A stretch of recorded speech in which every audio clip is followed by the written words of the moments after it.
Our experience over Shabbos with Rabbi Lipman was amazing, and it was a great Kiddush Hashem.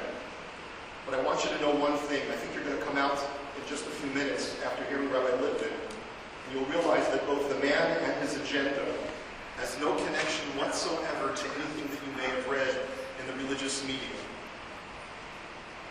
And therefore, it gives me a tremendous honor and a tremendous cover for the RCA to be able to welcome member of Knesset Rabbi Dov Lipman.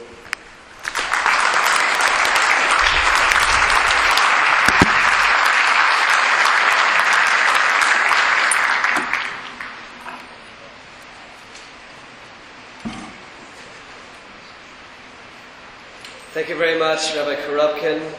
When my wife and I got on that plane 9 years ago, it's hard to believe, to make Aliyah, certainly the idea of politics or getting involved in the Knesset was nowhere on the radar screen. I was a Rebbe, I wrote some books, I love teaching, I miss teaching. And we thought we were moving to Eretz Yisrael, we'll make a difference in a very important year in the lives of boys and girls in the gap year between high school and going back to university. We had the very teary goodbye in JFK, where you literally feel like you're ripping your children away from their grandparents, and it's not an easy thing to do. And we got on the plane, and my wife and I are getting our children settled. It was a nefesh b'nefesh flight, so everyone on the plane is making aliyah, and there's adrenaline, you feel it, there's an energy in the air. And we were getting our children settled, and our youngest was 6 weeks old at the time, and we're dealing with our children. And the pilot went through the regular routine that a pilot goes through at the beginning of a flight. He said we'll be flying at 30,000 feet. The flight will take 9.5 hours. In an hour, there's going to be dinner, followed by a movie, etc., whatever else he said. And then he said, sit back, relax, enjoy the flight. I'm here to take you home. And it was an amazing moment. My wife and I just were startled for a moment. We looked at each other. Somehow in the entire experience of preparing for our Aliyah, we never captured it exactly the way that pilot said it. That after 2,000 years, we were the representatives from our family, after going from country to country and persecution to persecution, with the exception of our wonderful experience in the United States, we were the representatives to come back home. And I just looked at the entire experience of being in Eretz Yisrael very differently from the moment that he said those words. We moved to Beit Shemesh. It's somewhat humorous when you hear the reason why we chose Beit Shemesh. On the pilot trip, I looked around as we visited Beit Shemesh, and I saw, unbelievable, a city that has Charedim and Chilonim, Dati Leumi, Masoratim, Sfaradim, Ashkenazim, Ethiopians, Russians. We want to show our children how it's possible for all of us to live together in one city and get along in perfect harmony with one another. And that was literally the reason why we chose Beit Shemesh, because my wife and I believed in that vision, and that's what we thought we would come to. We came to a country at that point which was 56 years old, and to see what was accomplished in those 56 years in all areas is nothing short of a nes. Starting with what was built in terms of a Torah world and yeshivos and the level of Liban Torah, going down to buildings and highways and infrastructure. Just remarkable to see what was nothing short of a nes in 56 years what was accomplished. We learned in Beit Shemesh that the one thing we haven't gotten right is how do you take people from 2,000 years of different experiences, different religious experiences, different cultural experiences, people from different races, from all over the world, have them come to this small geographic area called the land of Israel, the state of Israel, and find a way to get along with one another. How do you make that happen? And my initial reaction when I started experiencing some of the issues we had in Beit Shemesh, the truth is my first reaction was anger. And the reason why I felt anger, I learned in yeshiva in Yerushalayim, in Merkaz Torah, and in those 2 years, and it didn't take 2 years, it took less than that, to see the beauty of the Torah world and the chesed and the warmth and the remarkable people who I came across during those 2 years in Merkaz HaTorah, and then to see people who to the outside world are the same, because people can't make the distinction between what we call kitzonim, we call extremists, and the broader Haredi community. And I saw these people besmirching in front of my eyes the name of an entire community. So I wanted to get involved, to try to find a way to cool the tempers a little bit from these kitzonim, maybe find a way. I came with this American, can't we all just get along approach, and I tried to be a mediator. I'll be a mediator, I'm the brave guy, I'll go, I'll meet with them, and everything will be fine. And I failed very miserably. And along the way, in the conversations that I had with the leaders of these groups in Beit Shemesh and Ramat Beit Shemesh, I started to understand the depth of these issues. These weren't superficial issues, but there's a depth there, to the extent that some of them, one Rav in particular, actually said to me, so we appreciate this gesture that you're trying to get us to talk to each other and work things out.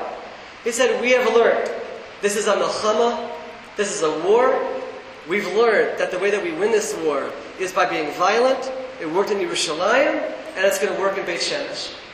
Now again, we're talking about a minority of a minority, but it was very, very daunting to hear those words and to realize what we were up against in Beit Shemesh. So what we tried to do was to essentially build a coalition.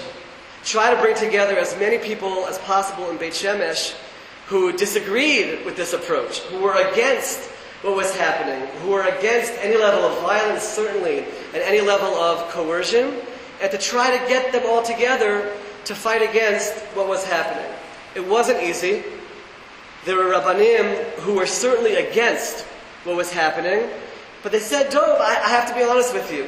If I come out against these guys, they're going to burn down my Beis Medrash, they're going to torch my house, they're going to torment my children. I can't do it. And as I would travel around, this is what I would hear.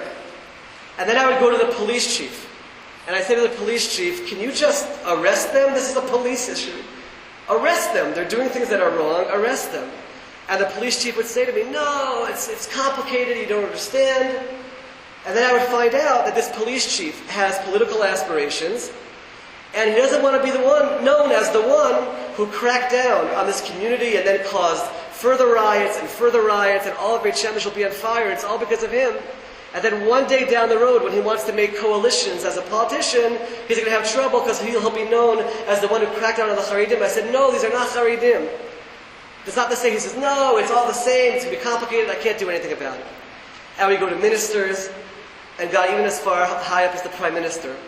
And no one would come to help with the situations that we had. The one success that we had in dealing with the most major challenge in the entire city, and one which, unless you saw it with your own eyes, you probably wouldn't even believe it. And I know there are many people who don't believe it, but seeing it with your own eyes, is you can't even imagine what it's like to see young girls over the course of a few months to have these crazies come and verbally assault them, have a police chief tell you there's freedom of speech. You have mothers calling me and telling me their children are wetting their beds and they're having emotional scarring damage, and there's nowhere to turn to. The Rabbanim don't want to help. They don't want to help. Many wanted to help, but were afraid to help. The police don't want to help. The government doesn't want to help, and you feel helpless. So what do? We actually managed to put together a coalition from what I would call moderate ultra-Orthodox. There's a party in Beit Shemesh called Tov, which broke away from Degel HaTorah.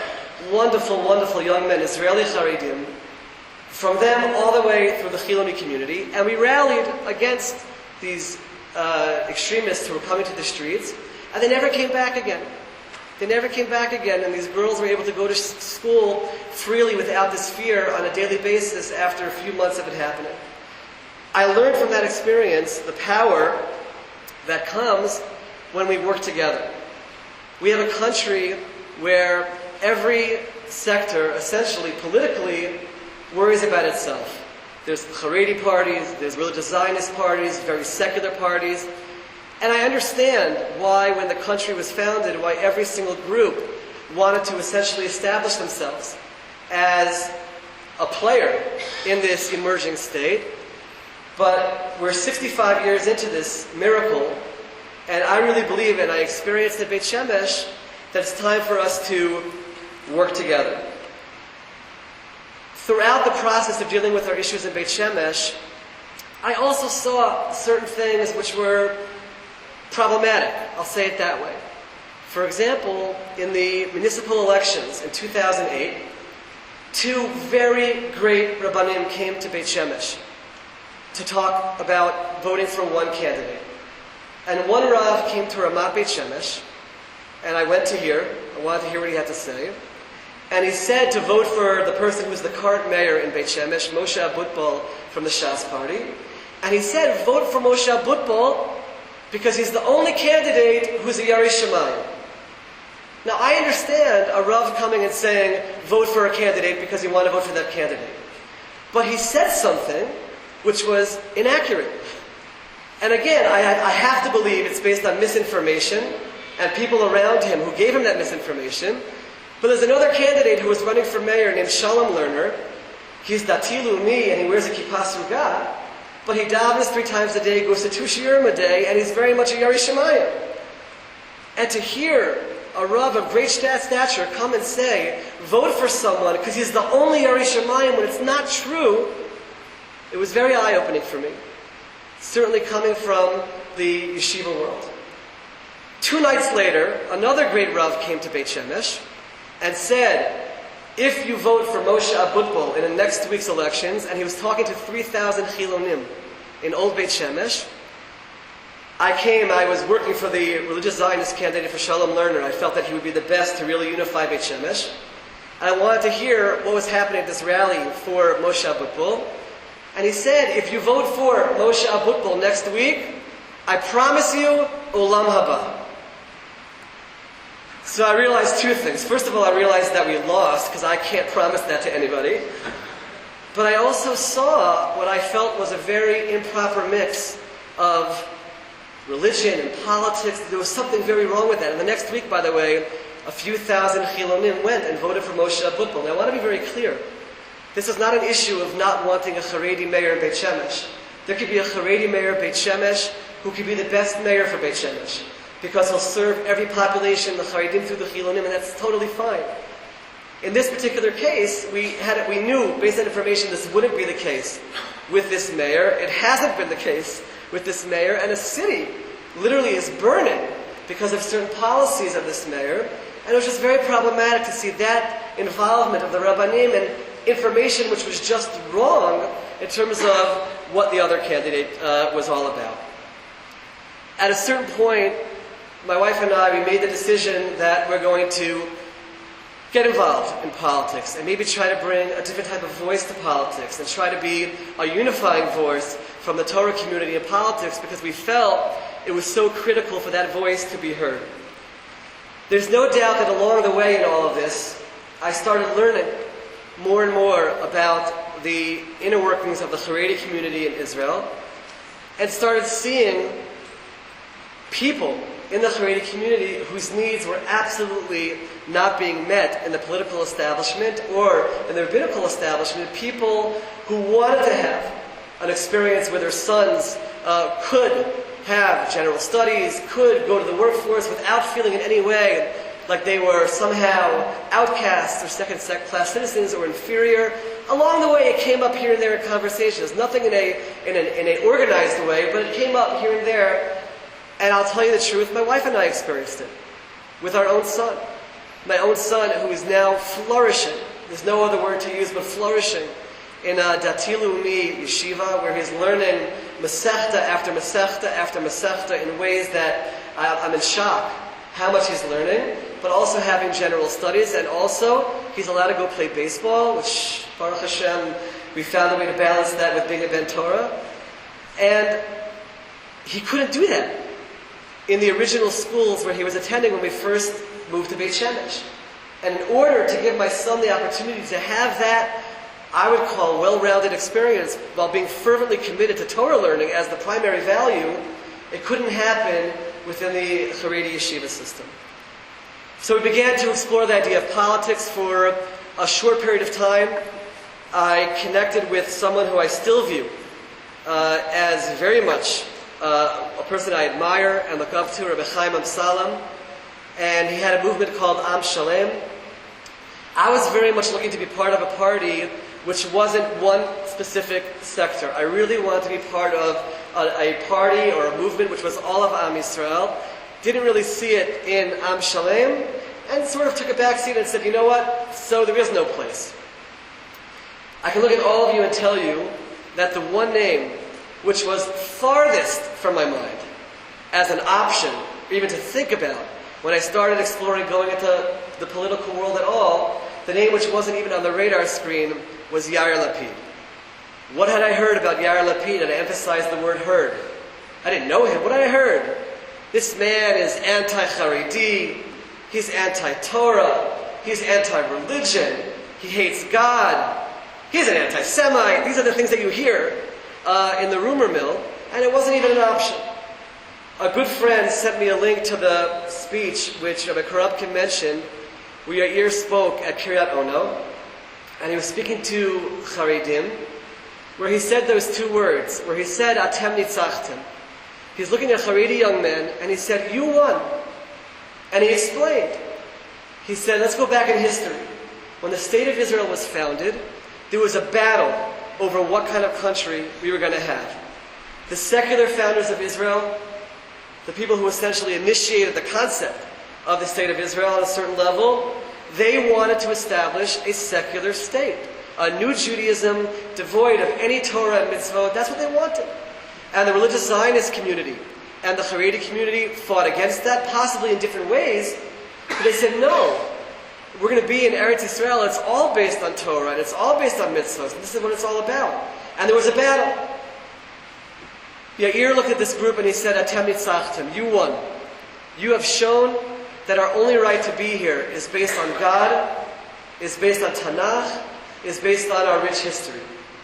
Now, take some responsibility and let's work together. Let's work together in running this country as a unit. And I'll be honest with you, as I heard him speaking, I have this image in my mind of this hand coming out from the secular side saying, let's work together. And I did not want to face the Ribono Shel Olam after 120 years and have to explain why I didn't try to grab onto that hand and try to work together. But I said to myself, Yair's a politician. You can't believe a politician, right? You know, politicians don't tell the truth. So I went to hear Yair speak in a Chiloni setting. I heard that he was speaking in a certain moshav, completely Chiloni. I sat behind a tree, so there was no way he could possibly even see me there. And he said the exact same message. He even went a little bit further there, and he even said in that meeting with these people, he said, if you're looking for shinoi, if you're looking for a rebirth of my father's party, I'm not the address, find somebody else. That's not what we're looking for. This is not coming from a place of hatred. This is not coming from a place of wanting to make people less religious. It's coming from a desire to try to work together and bridge some of the gaps in our country. And then in that actual meeting with the Chiloni Moshav, that's why I heard him lay out the beginning of his plans, the platform for the party. And I sat there and step after step, I agreed with what he was saying. And I even said to myself, he must have met with Charedim on some level to put together this plan in terms of the army, because it doesn't make sense that someone from the Chiloni community would come up with this. It had to be. So to make a long story short, I worked some connections and did some emailing and was able to get a meeting with Yair. When we sat down together and spoke for the first time, the first thing I'll say is that in the first 5 minutes, I realized that every single thing that I had read or heard about Yair was absolutely false. Absolutely false. It's a scary thing sometimes. You can read things and you start believing things, and then you actually sit with the person and you see that it's just false. There's no hatred whatsoever towards another Jew.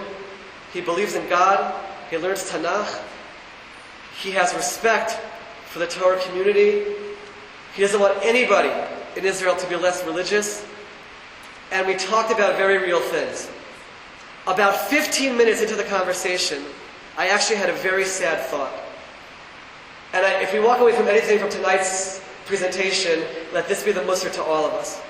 I had a very sad thought 15 minutes into it. I said, Rabboni Shalom, I'm living in Israel 8.5 years, and I'm a friendly guy. I pass non-religious people in the streets, and I say good morning, and I say Shabbat Shalom with a smile. This was the first time in 8.5 years that I was sitting and having a conversation of substance with someone who's Chiloni, understanding who he is and where he's coming from, and giving him a chance to understand who I am and where I'm. It's first time. What a tragedy. What a tragedy. We have this polarization, we have these tensions, and it was the first time that I'm actually sitting and having an in-depth conversation. We talked about the whole gamut of things during that conversation. We talked about theology. He asked some very good questions, which our greatest Mefarshim ask as well. Some of them we have no answers to. Some of them Moshe Rabbeinu asked to the Rabboni Shalom. The Gemara says there's no answer to the question. He talked about his father and the impact that his father's death had on who he is. My father had passed away a few years before. I talked about the impact that it had on me and it has on me on a daily basis. And we really felt a certain connection. So I said I'd like to start a branch of Yesh Atid in Beit Shemesh. It's going to be difficult, but let's see if we can get that going a little bit. And we did that. And we had a relationship. I have to tell you, I did not have a thought in my mind that I would be a member of Knesset. That wasn't the goal. That I didn't think it was possible. First of all, in terms of my Hebrew, I didn't think it was possible. And also the political culture in general. I'm really a very laid-back kind of guy. I couldn't imagine functioning in the world of Israeli politics as a member of Knesset. But I wanted to be involved. And I specifically wanted to be involved in helping to develop the platform that related to the Haredi community, in particular Haredi education. That was really where I felt that perhaps I could have some kind of impact. As time went along, I realized that they were considering me as a candidate for Knesset. I knew it wasn't going to be a realistic spot anyway. I wasn't excited about being a member of Knesset. It wasn't going to happen. But I still wanted to help. And I figured that after the elections, that maybe I'd have a job at the party and be a voice from the Torah community that could somehow impact on the developing plans that this party would have. An amazing thing happened as this campaign started and the list started developing. First of all, Yair and I had a very in-depth conversation the night that he offered me to run on the list. He told me straight out I would be number 17. I have to tell you, there's a lot of rumors out there of politicians in general being people who don't keep to their word. This is a man who, from the moment I've met him till now, he has never broken his word about any issue in front of me, that's for sure. He told me I'd be number 17, that's what I was.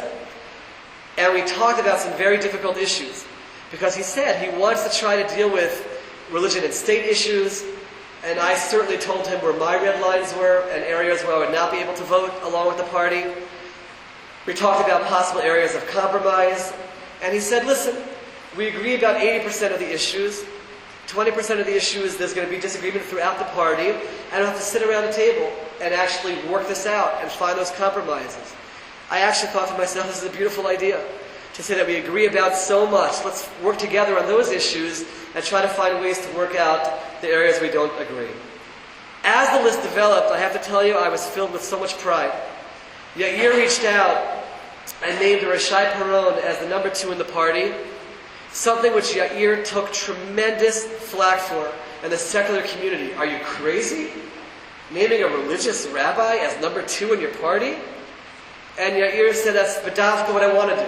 That's exactly what this is all about. It's about going out of our comfort zones and trying to do something different and trying to do something better. Rashai Peron took tremendous flack in the religious community. Number 2 in Yair Lapid's party? Are you crazy? An anti-religious, hateful person? Are you joining this party? So obviously that part wasn't true, but the notion of joining a secular party, Rashai Peron said, that's exactly what I want to do. That's exactly what Am Yisrael needs, is that we'll work together. And the list developed men, women, Sephardic, Ashkenazic, religious, not religious, Ethiopians, Russians, an English speaker, and all of us started working together. And we started doing remarkable things. One of the primary focuses that Yair had was he wanted us to become a family. He didn't want this to be a party. You'll hear in the press, Yesh Atid, it's going to be a one-time show, then it'll disappear. It's not going to happen. We're very much unified. We're very much a family. And it's very much a tribute to the leaders of the party. and we would get together and have nights, and we would just talk about things together. We would be very open. I was very open on the Torah side about where I'm coming from, how I visualize Israel, the primacy of Torah study, where we're coming from, the importance of Shmiras HaMitzvos. We talked openly about these issues. One of the people who I became very close to during the campaign, and this is just, again, it doesn't even make sense, where I'm coming from, and Yael German, who was the mayor of Herzliya. She comes from the Meretz Party, very liberal, very left-wing, very secular, and we had conversations. She actually initiated the conversations. She wanted to understand more about the Torah world. Why is Torah such an important value? Why is Torah learning so important? And I wanted to get an understanding of what does it mean to be totally secular in Israel. What's your vision for what a Jewish state should be, coming from a completely secular background? And we talked about all these issues. Rav Shai Perot and I talked, especially with the women of Yesh Atid, about halachic issues as well. Even though I grew up in Silver Spring, Maryland, my father, Zechrono Livracha, was a federal judge. Rav Gedalia Einemer, who was a rabbi in Silver Spring and the Yeshiva Greater Washington, said clearly that if a woman, in the environment where we were growing up, if a woman stuck out her hand, you shake her hand, you don't embarrass her. But I know that Eretz Yisrael is different, and certainly we're now representing a party as the religious members of the party. It was certainly something we wanted to try to be makpid about. So we talked to the women about it. Amazing conversation. Amazing. Some of the women said, that's remarkable. The world would be a better place if people really kept to that. And others said, no, we disagree with it, it's wrong, but we'll certainly respect where you're coming from. But we had the conversations. We sat around the table and talked about that issue and many other issues. When we ran during the campaign, I certainly never ran in any way pushing myself as a candidate. I didn't think it was realistic, like I said before. But over the course of the last few weeks, we started seeing in the polls that there was a change. And over Election Day, we saw something remarkable. As we traveled around to the polling places throughout Israel, you saw excitement for two parties everywhere we went. The traditional parties of Labour and Likud were very, very quiet. You didn't see any energy there. But everywhere we went, you saw it for Yesh Atid, and you saw it for Abayit Hayudi, for Naftali Bennett's party. And if you just think about it for a moment, Yesh Atid is essentially a secular party, which welcomed in religious people. Abayit Hayudi is essentially a religious party that welcomed in secular people. And you just saw it everywhere, tremendous excitement. Election night was incredible. We were in a room similar to this size, and it's our headquarters. And there's a story that happened that night, which from my perspective captures so much about what we're trying to do. Since I entered the Knesset, I now have an appreciation, and Rabbi Spalter, who was a classmate of mine, I sent an email to Mrs. Wolf, who was our U.S. government teacher, and I told her, now that I'm a member of Knesset, I now appreciate the wisdom of the founding fathers of the United States of America, and the brilliance of the government they put together. Separation of powers, checks and balances, brilliant. The one thing America does not have right is that on Election Day in America, there are exit polls throughout the day. I don't understand how that's not an issue in democracy, because people on the West Coast are seeing which direction states are going before they've even voted. Thank you so much. And in Israel, there's no exit polls during the day. At 10 o'clock at night, you see all the results. At one moment, all the channels show their exit polls, and they're usually pretty accurate. So there we are in this big room, and there's 3 screens in the front of the room, Channel 1, Channel 2, and Channel 10. And at 10 o'clock, we're going to see the results of the elections. And there's tremendous excitement building in the room. You can feel it. You can feel it in the air. You can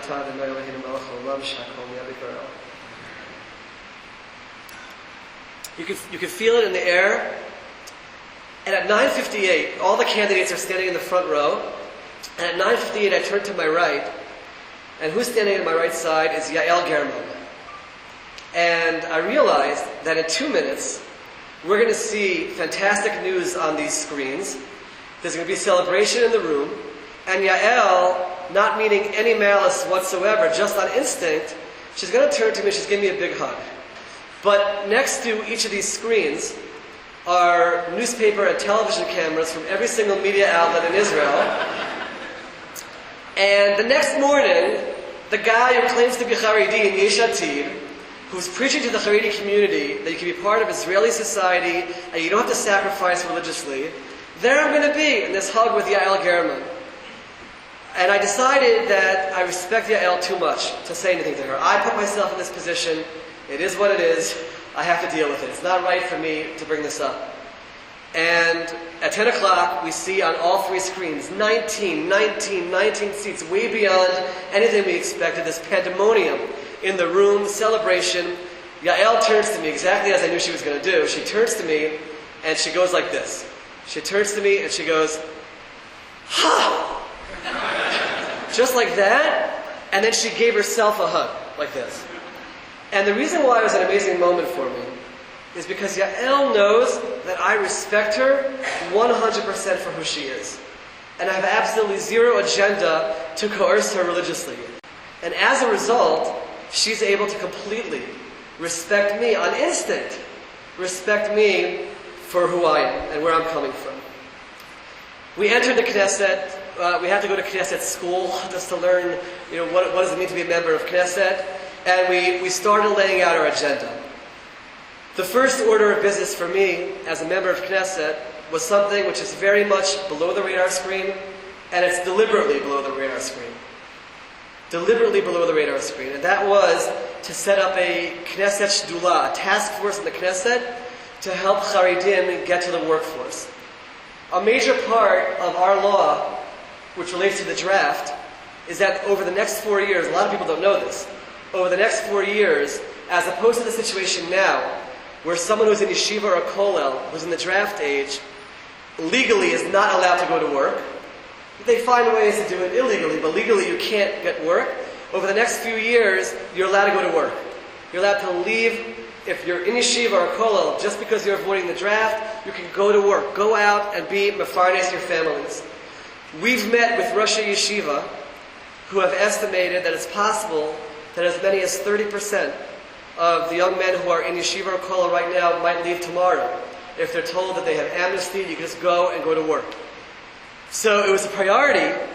What do you mean go to work? There's no training for work. They have no skills to go to work.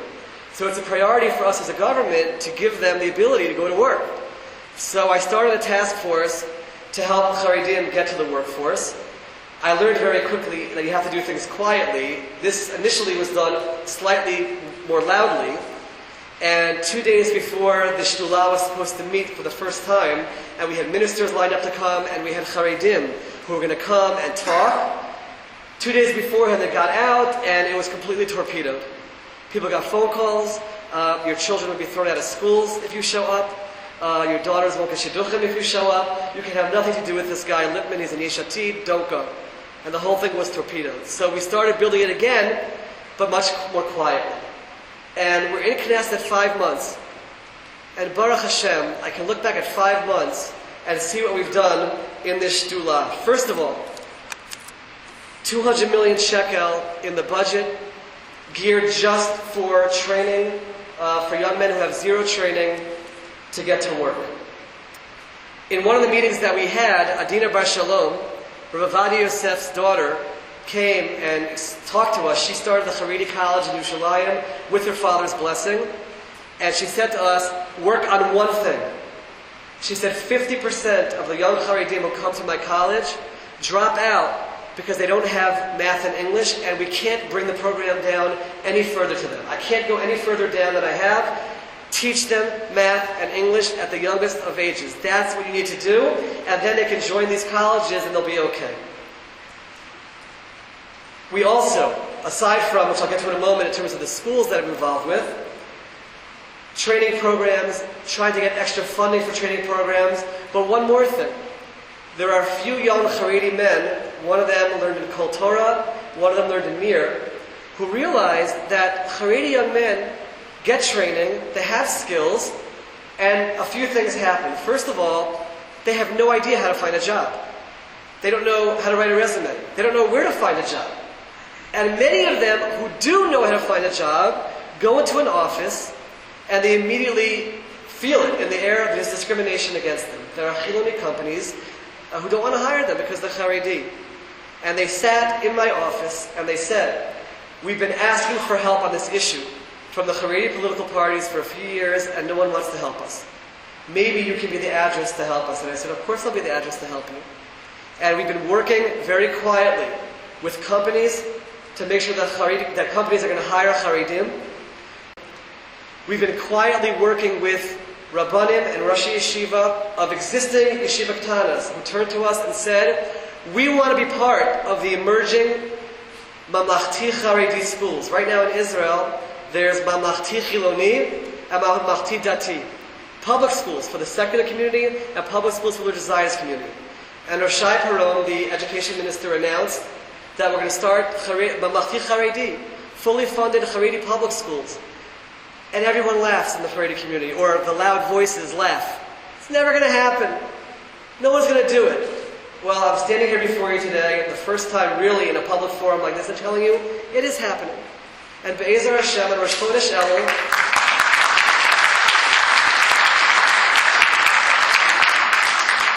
Be'ezer Hashem and Rosh Chodesh Elul, there are 7 yeshivas that are opening as part of the Haredi Yeshiva High School Network.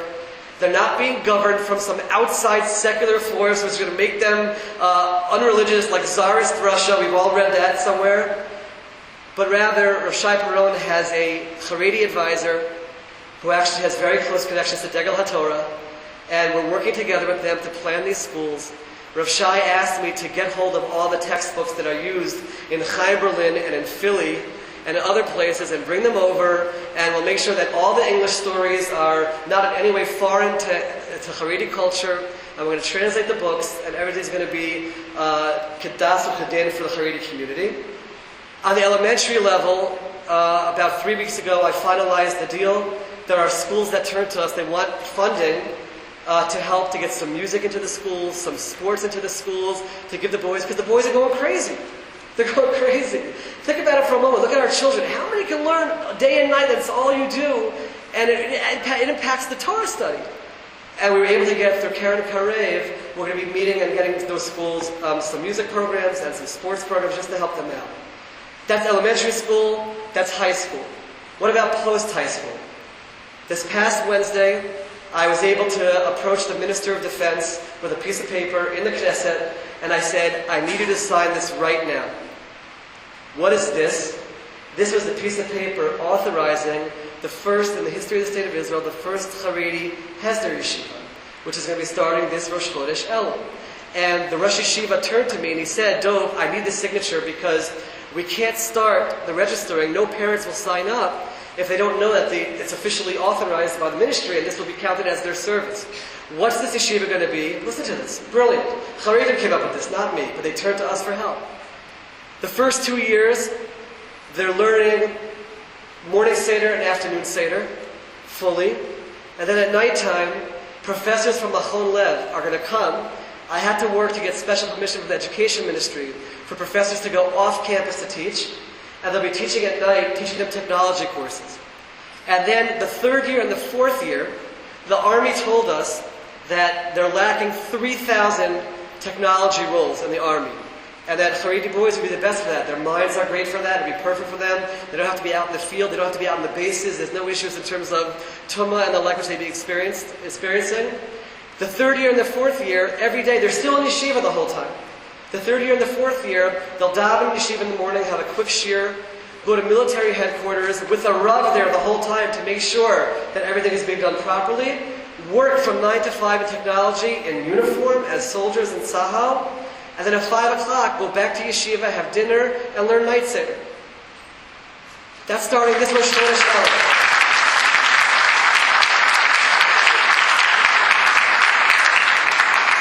These Haredi young men who told me, the one from Mir and the one from Kol Torah, who started this, who had this issue of Haredim can't get jobs, they started on their own a Haredi employment agency.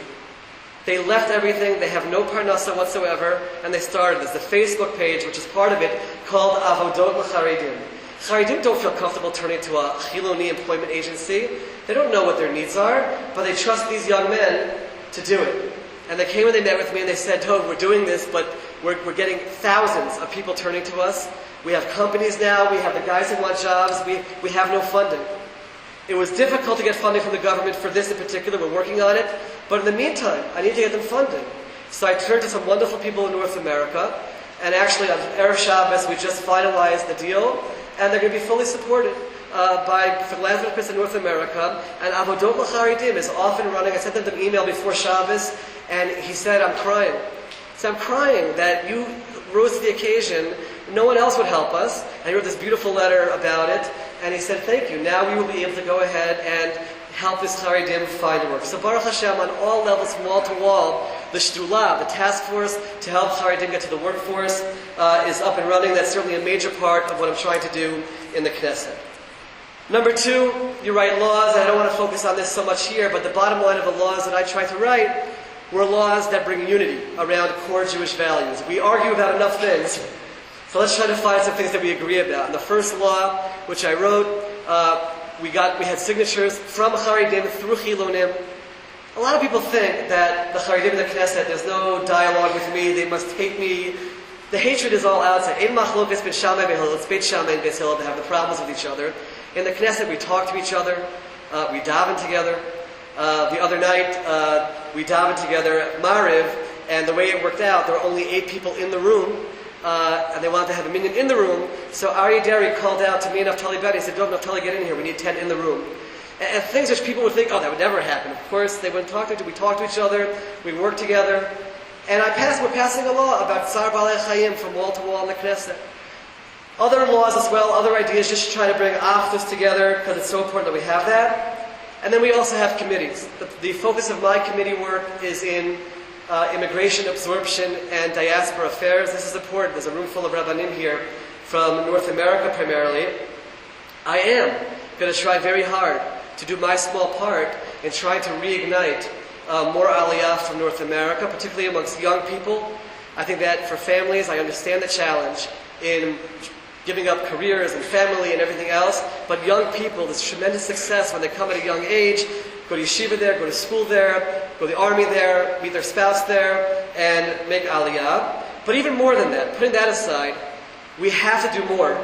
We have to do more to teach our children about the centrality of Eretz Yisrael, of Medinat Yisrael. I think to myself, back to growing up in Silver Spring in the Hebrew Academy, there was one day of the year I really didn't like very much, and that was Yom HaAtzmaut, because I had to wear a white button-down shirt and blue pants. And we'd go to the gymnasium, and they'd show us the film strip. And the film strip always started with this orange. And then they would zoom out, and you'd see people with funny hats planting an orchard. And that was supposed to inspire me about love of Israel or the centrality of Eretz Yisrael, and it didn't. And then one year, we went to the gymnasium, ready to be bored, and all of a sudden on the screen, it said, the Washington Bullets go to Israel. And there were our NBA champions, the Washington Bullets, went to Israel to play against Maccabi Tel Aviv.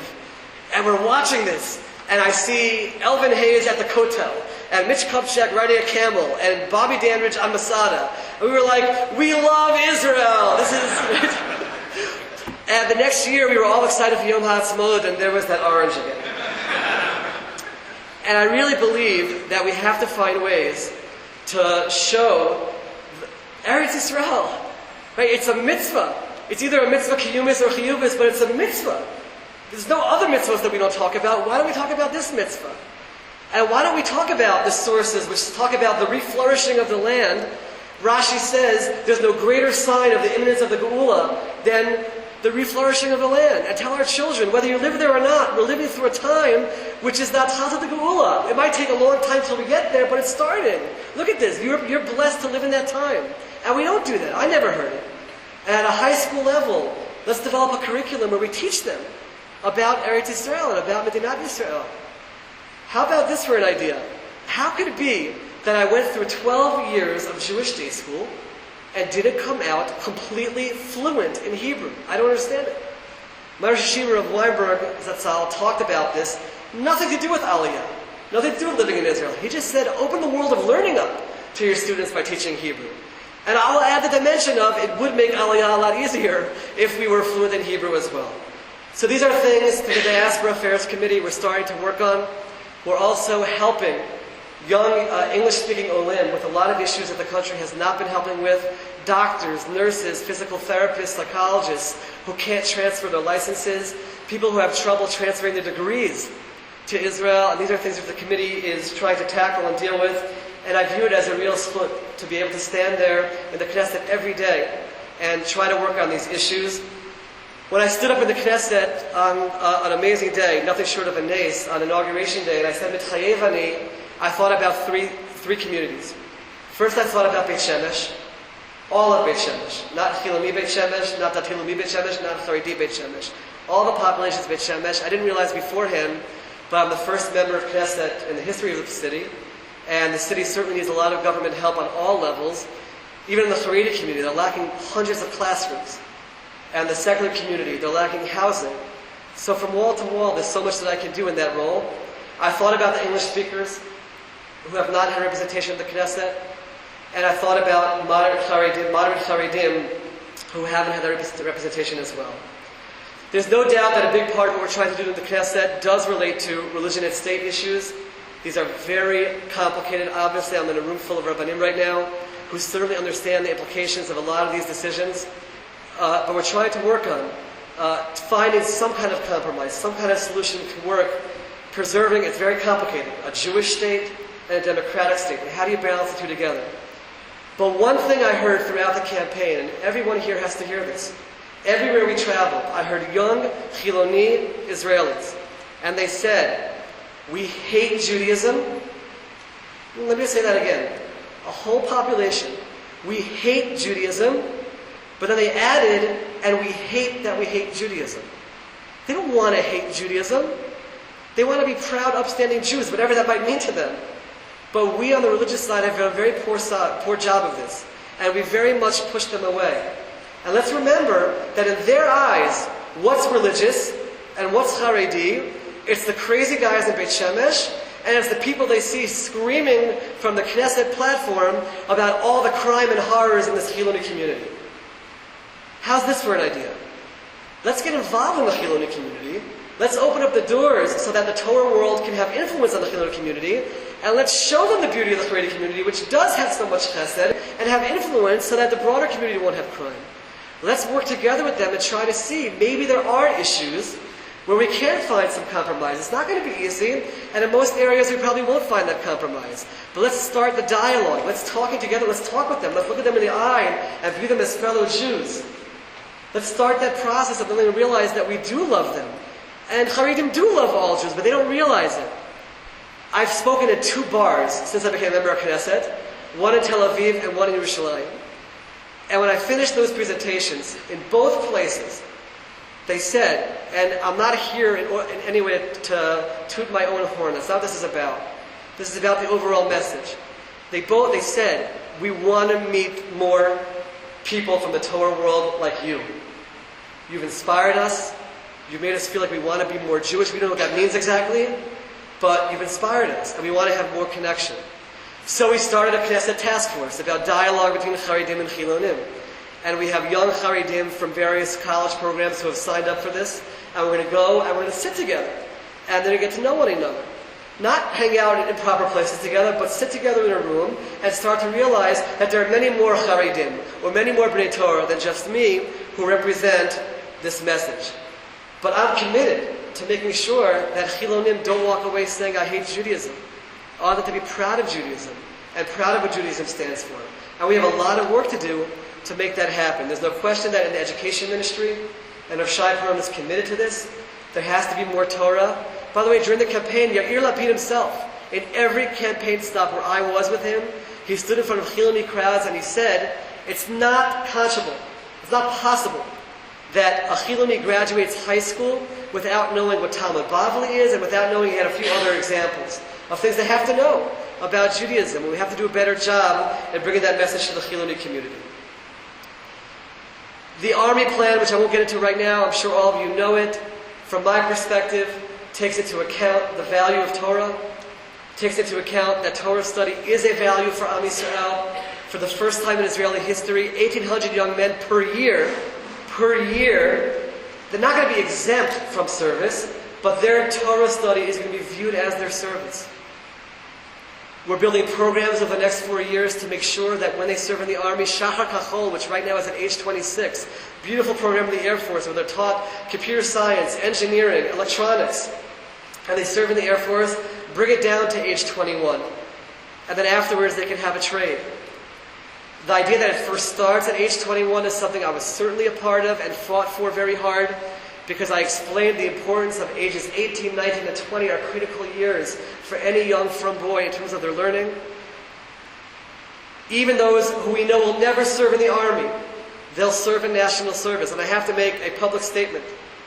There was a statement made last week that God forbid that a yeshiva boy, it's below his kavod to go to a senior citizen home and change the bedpan for a senior citizen. I'm here to say it's the opposite. It's the greatest kavod for a yeshiva boy to go into a senior citizen home and help change the bedpans of a person who is languishing in a senior citizen home. What greater kavod is there for a Ben Torah to show that we have that side of chesed and that we can help people who are older in our communities? And the plan says very specifically they can do national service even in the Haredi community. There's tremendous sensitivity in the plan, and we'll work very hard through Hasbara, reaching out to the Haredi community to hopefully make this happen. People tell me, and I'm closing with this point, people tell me, Dov, it's a dream. It's a dream.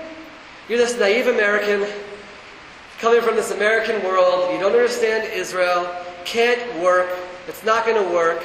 And you know what? Maybe they're right. Maybe the end it can't work. I don't think the Ribbono Shel Olam will be very happy if it doesn't work, and there will be people who will be held accountable for that. But maybe it won't work. But I have 3 things to say. The first thing is, it's already started. We've started the process. The yeshivos are going to be on the ground. Hopefully people will see that it works. They'll see what we've all experienced in North America, that you can be a Talmud Chacham and be a Ben Torah and be educated and go to work and support your family. It's not a contradiction. We'll show that hopefully through the examples that we're showing through these yeshivas. That's number 1. Number 2, Chazal tell us that one of the questions the Ribbono Shel Olam asks us after 120 years is Tzipisam Yeshua. Did you look forward to the Geula coming? Every source that we have talks about Mashiach's going to come from one thing, and that's Achdus. That's the unity of the Jewish people. And I believe that obligates us to be finding ways to take the Haredi community and be part of broader Israeli society. Not that people should be less religious, and there's not one person in Yesh Atid who wants people to be less religious, and I wish that everybody in this room and everyone in the broader yeshiva world could have 10-15 minutes to sit with Yair Lapid and you'd realize he doesn't hate anyone, doesn't want anyone to be less religious, and 10-15 minutes with Yaakov Perry, the head of the Perry Commission, and you'll feel like you're sitting with your Zaidi, who loves you and cares about you, and doesn't want anybody to be less religious either. Tzipisam Yeshua, are we doing our part to break down those barriers? Are we in the yeshiva community doing that? Or are we circling the wagons and we're saying, God forbid will we ever be part of that world, it's us against them, fighting a war which did exist in 1948 and before that and after that, but doesn't exist today, where the Chiloni community just wants people to respect them for who they are, and it's time for us to be part of that. Number 3, here's what I say about dreams, and I'll close with this point. When I was a young kid growing up in Maryland, we went a few times a year, I think it was, to the Soviet embassy in Washington, and we sang Am Yisrael Chai, and we chanted 1, 2, 3, 4, open up the iron door on behalf of our brothers and sisters behind the Iron Curtain. I'm sure, by the way, there are people in this room who were so instrumental in making that happen. And what a wonderful moment in world Jewry and North American Jewry when we rallied for our brothers and sisters behind the Iron Curtain. And one of those times, we had a silent vigil.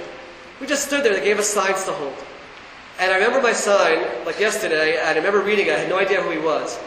But I held a sign standing from the Soviet embassy which said, "Free Yuli Edelstein." That was my sign. I remember reading it because I had no idea who he was. You talk about dreams. Tomorrow I'm catching a plane back to Eretz Yisrael, going from the airport to Yerushalayim to get to the Knesset. And there I'll have this chus to sit there as a member of Knesset.